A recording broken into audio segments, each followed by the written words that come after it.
তো এইভাবে তাহলে প্রতারণা করেন, একটু ভালো হন। আল্লাহ মাবুদ, ওই এই হারামজাদার উঠায় না, নাই তুমি আঙ্গরে উঠায় না। এরকম ধোঁকাবাজের জন্য যারা প্রকৃত ভিক্ষুক তারা অনেক সময় ভিক্ষা পাচ্ছে না, আমরা তাদেরকে বিশ্বাস করতে পারতেছি না। এরকম মানুষ কতটা বাটপার হইলে এটা করতে পারে, সে কতটা ধোঁকাবাজ। হ্যাঁ,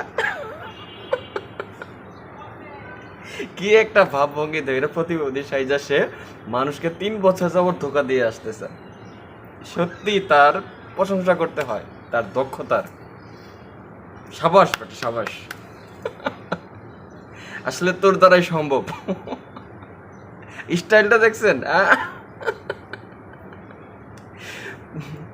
সে এই প্রতিবন্ধী সাইজা ভিক্ষাবৃত্তি করে বলছে না নাকি বাড়ি করছে,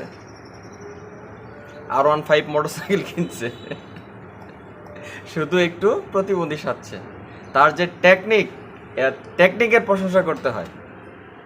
মাবুদ, তুমি কত মানুষের কত ধরনের টেকনিক দিছো আল্লাহ, কি বলবো। যখন সে ধরা খাইছে, ধরা খাওয়ার পর থেকে এখন ভাইরাল হয়ে গেছে। মানে মানুষ যে কত রকম ভাবে এই দুনিয়াতে চলে, কত রকমের ধান্দা করে, মানে এরে দেখলেই বোঝা যায়। আয় আল্লাহ, বাড়ি গাড়ি, 2টা নারীও নাকি। তারপর তার যে এই যে শরীরের মধ্যে কাদা থাকে, রাস্তা থেকে এগুলা কাদা নিয়ে শরীরে মাখায়া সে 5 মিনিটে নাকি 5 মিনিটে 2 থেকে 300 টাকা ইনকাম করে, শুধুমাত্র প্রতিবন্ধীর ভাব ধরে।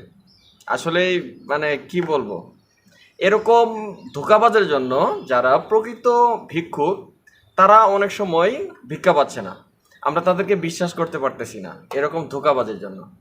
সো আসলে এরকম ধোঁকাবাজ থেকে সাবধান। আসলে আমরা তো চিনি না ধোঁকাবাজ কোনটা আর প্রকৃত ভিক্ষুক কোনটা, ঠিক আছে?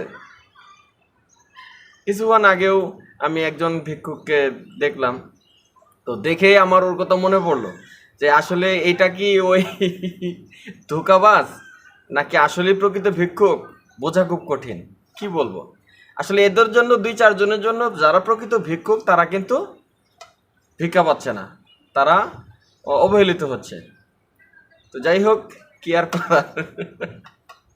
তো ওটা ভালো হয়ে যা, ভালো হয়ে যা, শরীর স্বাস্থ্য ভালো আছে, হ্যান্ডসাম, দেখতেও সুন্দর। এরকম একটা ছেলে যদি এরকম ধোঁকাবাজি করে, মানুষকে ধোঁকা দেয়, এটা কি মানায়?